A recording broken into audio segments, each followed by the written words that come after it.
দেশের ক্রমবর্ধমান খাদ্য শিল্পে প্রত্যক্ষ ও পরোক্ষ অবদান রাখতে বরেন্দ্র বিশ্ববিদ্যালয় চালু করেছে nutrition and food engineering programme. আধুনিক স্থাপত্য আর গবেষণামূলক পরিবেশে নির্মিত এই প্রোগ্রামের কারিকুলাম গড়ে উঠেছে একেবারেই ল্যাব ভিত্তিক শিক্ষায়। এখানে শিক্ষার্থীরা শিখছে হাতে কলমে। Food processing, chemical analysis, nutrition testing সবকিছুই হচ্ছে আধুনিক ল্যাবে। এই ল্যাবেই তৈরি হচ্ছে ভবিষ্যতের ফুড ইঞ্জিনিয়ার এবং নিউট্রিশনিস্ট, যারা স্বাস্থ্যকর, নিরাপদ এবং টেকসই খাদ্য ব্যবস্থার জন্য কাজ করবে দেশে ও বিদেশে।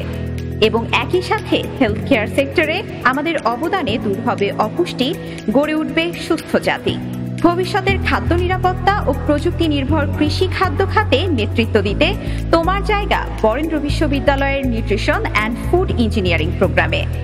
ভর্তি পরীক্ষা আগামী 7 জুলাই। আজই বরেন্দ্র বিশ্ববিদ্যালয়ে যোগাযোগ করো ভর্তির বিস্তারিত জানতে। Nutrition and food engineering programme, Barendra বিশ্ববিদ্যালয়।